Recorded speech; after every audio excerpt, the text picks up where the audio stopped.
عنوان ہے ذرا چکھ کے دیکھو۔ اگلے دن خطیب صاحب نے بتایا کہ اس شہر کی بڑی مسجدیں دو عدد ہیں، ایک تو جس میں کل جمعہ کا خطبہ آپ نے دیا، دوسری قریب کے ایک محلے میں واقع ہے اور وہاں آپ کا جانا ضروری ہے۔ فقیر نے پوچھا کیوں؟ کہنے لگے کہ وہاں کے خطیب صاحب کے سعودی عرب کے علماء سے تعلقات ہیں، اس بنا پر وہ ذکر و سلوک والے سب لوگوں کو بدعتی، مشرک اور گمراہ کہتے ہیں۔ ہم نے بحیثیت دوست کے بہت سمجھایا ہے مگر ان کے کان پہ جو تک نہیں رینگتی۔ ہمیں ڈر ہے کہ یہ چیز اگر عوام الناس میں آ گئی تو ہمارے ہاں بھی آپس کے جھگڑے شروع ہو جائیں گے۔ فقیر نے کہا کہ جیسے آپ حکم دیں۔ انہوں نے فون پر ان خطیب صاحب سے رابطہ کیا اور بتایا کہ ایک شیخ تشریف لائے ہیں، یہاں لوگوں کو بہت فائدہ ہوا ہے۔ میرا جی چاہتا ہے کہ آپ کی مسجد میں بھی ان کا بیان ہو جائے۔ خطیب صاحب نے کہا بہت اچھا۔ جب فقیر بہت سارے احباب کے ہمراہ ظہر کی نماز کے لیے وہاں پہنچا تو دیکھا کہ مسجد نمازیوں سے بھری ہوئی ہے۔ امام صاحب عثمان خان سے ملاقات ہوئی۔ اس کے بڑے صاحبزادے کچھ کھینچے کھینچے سے نظر آ رہے تھے، جیسے کسی کو شک کی نظر سے دیکھ رہے ہوں۔ نماز کے بعد عثمان خان نے اسی کو مترجم بنا دیا، یعنی بیان کا ترجمہ کرنے والا۔ فقیر نے تزکیہ نفس اور تصفیہ قلب کے عنوان پر بیان شروع کیا۔ جب دلیل کے طور پر قرآن مجید کی آیات یکے بعد دیگرے پڑھنی شروع کی تو مجمع کے لوگوں نے جھومنا شروع کر دیا۔ ترجمان صاحب کی طبیعت میں بیزاری اور ناگواری واضح ہونے لگی۔ فقیر 10 منٹ بیان کرے تو وہ 2 منٹ میں ہی اس کے متعلق خلاصہ بتا دیں۔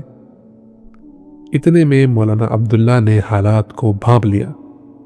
وہ اٹھ کر کھڑے ہو گئے اور ساتھ آ کر اس نوجوان سے کہا، آپ تشریف رکھیں، بقیہ بیان کا ترجمہ میں کرتا ہوں۔ الحمدللہ، مولانا نے ایسی ترجمانی کی کہ دل خوش کر دیا۔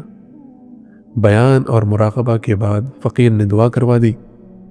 مولانا نے آہستہ سے پوچھا کہ بیعت کا اعلان کروں؟ فقیر نے کہا رہنے دے، امام خطیب مخالفت کریں گے، ہمارے پاس کھرا سودا ہے، ان کو خود ہی پتہ چل جائے گا۔ مولانا نے اپنے سفر کے تاثرات و مشاہدات بیان کرنا شروع کر دیے۔ جب لوگوں کو معلوم ہوا کہ سمرقند و بخارا اور نمنگان اور مرغلان کے بڑے بڑے علماء و مشائخ بیعت کر چکے ہیں تو انہوں نے بھی بیعت ہونے کی خواہش ظاہر کی۔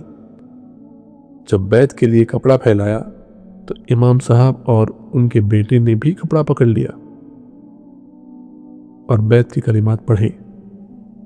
بیعت کے بعد امام صاحب اور ان کے بیٹے کی قلب پر انگلی رکھ کر فقیر نے اسم ذات یعنی اللہ کی ضرب لگائی اور کہا کہ یہ ایک نعمت ہے، آپ اس کا مزہ چکھ کے دیکھیں۔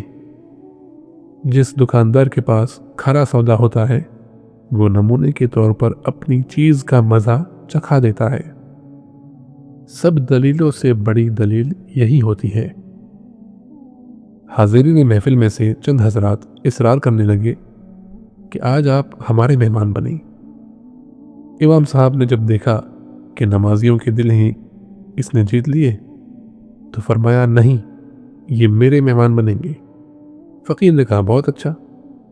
امام صاحب کے گھر پہنچے۔ بہت پرتکلف دعوت کا انتظام کیا گیا تھا۔ گھر میں چیزوں کی ریل پیل، شاہانہ نقشے مال و دولت کی فراوانی کی نشاندہی کر رہے تھے۔ کھانے کے دوران امام صاحب اپنی زبان سے بول پڑے کہ سعودی عرب کا تعاون حاصل ہے۔ پھر انہوں نے پوچھا کہ ہر وقت یا شیخ کا وظیفہ کرنا کیسے ہے؟ فقیر نے انہیں اس کی تفصیل بتائی کہ بعض جاہل صوفیوں کی باتوں کو بنیاد بنا کر تمام مشائخ کی تردید کر دینا کہاں کا انصاف ہے؟ سعودی علماء کی سب سے بڑی غلطی یہ ہے کہ بعض مشائخ کے غلبہ حال میں نکلی ہوئی باتوں کو انہوں نے بنیاد بنا کر تصوف کو خلاف اسلام کہنا شروع کر دیا، حالانکہ یہ تو احسان کا دوسرا نام ہے۔ یہاں ایک لفظ استعمال ہوا ہے احسان، تو ایک حدیث ہے وہ بڑی مشہور ہے، حدیث جبریل کے نام سے، اس میں اس کی تفصیل آپ کو مل جائے گی۔ تو آگے حضرت پیر صاحب رحمۃ اللہ علیہ فرماتے ہیں کہ کھوٹے کھرے کی تمیز کرنا علماء کا کام ہے۔ الحمدللہ امام عثمان خان کی ایسی ذہن سازی ہوئی کہ انہوں نے باقاعدہ مراقبہ کرنے کا طریقہ سیکھا اور وعدہ کیا کہ آئندہ ہم گمراہ صوفیوں کی مخالفت کریں گے، سب کی نہیں۔ فقیر نے کہا کہ گمراہ صوفیوں کے سب سے بڑے مخالف حضرت مجدد الفسانی رحمۃ اللہ علیہ تھے، اور فقیر انہی کی خوان کا ریزاچی ہیں۔ جب انہیں مکتوبات کی چند عبارتوں کے حوالے دیے تو امام صاحب نے فرمایا، حضرت آپ کا آنا ہمارے لیے باعث رحمت ہوا، ورنہ تو ہم خود ہی اسلاف کے طریقے سے ہٹ جاتے۔ اگلے دن فجر کا ناشتہ ایک محلے کی مسجد کے امام صاحب کے گھر پر تھا۔ ان کے بیٹے کمال الدین کے ہم سبق اور نمنگان کے داؤد خان کے شاگرد تھے۔ اشراق کے وقت امام عثمان خان بھی وہاں پہنچ گئے۔ فقیر نے توحید کے عنوان پر بیان کرنا شروع کیا تو امام صاحب کی آنکھوں سے آنسو جاری ہو گئے۔ بیان کے بعد عثمان خان نے اپنا ایڈریس دیا کہ حضرت میں آپ سے رابطہ رکھنا چاہتا ہوں، آپ مجھے بھی اپنے شاگردوں میں شامل فرمائیں۔ حاضرین محفل کی خوشی کی انتہا نہ رہی۔ اسی محفل میں علاقے کے بہت مشہور بزرگ حضرت مخدوم اعظم رحمۃ اللہ علیہ کی اولاد کے 2 حضرات سعید اکبر اور سعید ابرار بیعت ہوئے۔ بڑے بھائی سعید اکبر صوفی منش اور درویش صفت ہیں۔ علاقے کے لوگوں میں ان کو بڑی قبولیت حاصل ہے۔ انہوں نے اپنے گھر آنے کی دعوت دی۔ فقیر نے قبول فرمائی۔ ظہر کی نماز مسجد کلام میں پڑھی۔ نماز کے بعد تقویٰ کے عنوان پر بات ہوئی۔ امام خطیب، نائب امام اور بہت سارے دوسرے نمازی بیعت ہوئے۔ عشاء کا بیان ایک زیر تعمیر بڑی مسجد کے صحن میں ہوا۔ یہاں نوجوان لڑکوں کی اکثریت نظر آئی۔ یہ مدرسہ میر عرب کے ایک استاد مولانا سعید اعظم کی محنت کا نتیجہ تھا۔ بیان کا ترجمہ انہوں نے ہی کیا اور اس کے بعد بیعت ہونے کے لیے وہی سب سے پہلے آگے بڑھے۔ بس پھر کیا تھا، سب حاضرین داخل سلسلہ ہوئے۔ الحمدللہ 2 دن میں اللہ تعالیٰ نے سلسلہ عالیہ کی ترویج کا کام خوب لیا۔ اگلے دن یہاں سے روانہ ہو کر تاشقند کے ہوٹل سیاحت میں پہنچے۔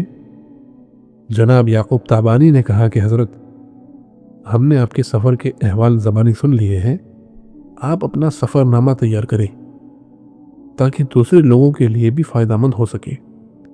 فقیر نے ہاں میں جواب دیا۔ عباس خان سے ملاقات ہوئی تو انہوں نے کہا کہ آپ کی خبریں یہاں سب کو پہنچ گئی ہیں، ایک اخبار والے آپ کے مشاہدات و تاثرات معلوم کرنے کے لیے بار بار رابطہ کر رہے ہیں، اس کی وجہ سے عام لوگوں کو بھی فائدہ ہوگا، آپ کل میرے ساتھ چل کر یہ کام ضرور کریں۔ اگلا عنوان ہے ازبکستان ادبیاتی و صنعتی اخبار کو انٹرویو۔ 8 جون 1992 کو عباس خان فقیر کو ایک دفتر میں لے گئے جہاں اخبار کی مجلس ادارت کے سب لوگ موجود تھے۔ تقریباً 1 گھنٹے تک سلسلہ کلام جاری رہا۔ اگلے ہفتے اخبار کے فرنٹ صفحے پر آدھے صفحے کا انٹرویو شائع کیا گیا اور 20 لاکھ کی تعداد میں نشر ہوا۔ اس کا فائدہ یہ ہوا کہ بعد کے جتنے سفر کیے لوگ اس اخبار کے انٹرویو کا تذکرہ کرتے رہے۔ دور دراز کے علاقوں کے علماء شہروں میں آ کر بیعت ہوئے۔ اللہ تعالیٰ نے اس کو بھی اشاعت دین کا بہانہ بنا دیا۔ اگلا عنوان ہے ریڈیو تاشقند کو انٹرویو۔ 16 جون 1992 عباس خان کے ہمراہ ریڈیو تاشقند کے مرکزی دفتر پہ پہنچے۔ اردو سیکشن کے ہاشم خان سے ملاقات ہوئی۔ انہوں نے فرمائش کی کہ آپ اپنے تلاوت ریکارڈ کروائیں، ہم آئندہ اپنے پروگرام کو شروع کرنے سے پہلے دیا کریں گے۔ چنانچہ فقیر نے چند صورتوں کی تلاوت ریکارڈ کروائی۔ ہاشم خان نے کہا کہ آپ اپنا بیان بھی ریکارڈ کروائیں۔ فقیر نے 2 مقالے لکھ لیے تھے۔ ایک کا نام تھا ازبیکستان کے علمی ستارے، جس میں ازبیکستان کے علماء و صلحاء کے حالات و واقعات کا دلچسپ مجموعہ تھا۔ ہاشم خان اس کو پڑھ کر اچھل پڑے اور کہنے لگے کہ آپ اتنا اچھا لکھتے ہیں، ہم آپ کو یہاں سے کہیں نہیں جانے دیں گے۔ دوسرے مقالے کا عنوان تھا سکون دل حاصل کیجیے۔ اس میں ذکر کرنے سے سکون دل کیسے ملتا ہے اس کی تفصیل بتائی گئی تھی۔ واپسی پر عباس خان کہنے لگے کہ میں آپ کو انجینئر اور پیر سمجھتا تھا، مگر آج پتہ چلا کہ آپ ادیب بھی ہیں۔ فقیر نے کہا میاں، ادب سیکھنے کی خاطر تو در در کے دھکے کھاتے پھر رہے ہیں، مگر وہ ادب نہیں جو شعر و شاعری والا ہوتا ہے، بلکہ وہ ادب جس کو فرمایا کہ دین سارا کا سارا ادب ہی ہے۔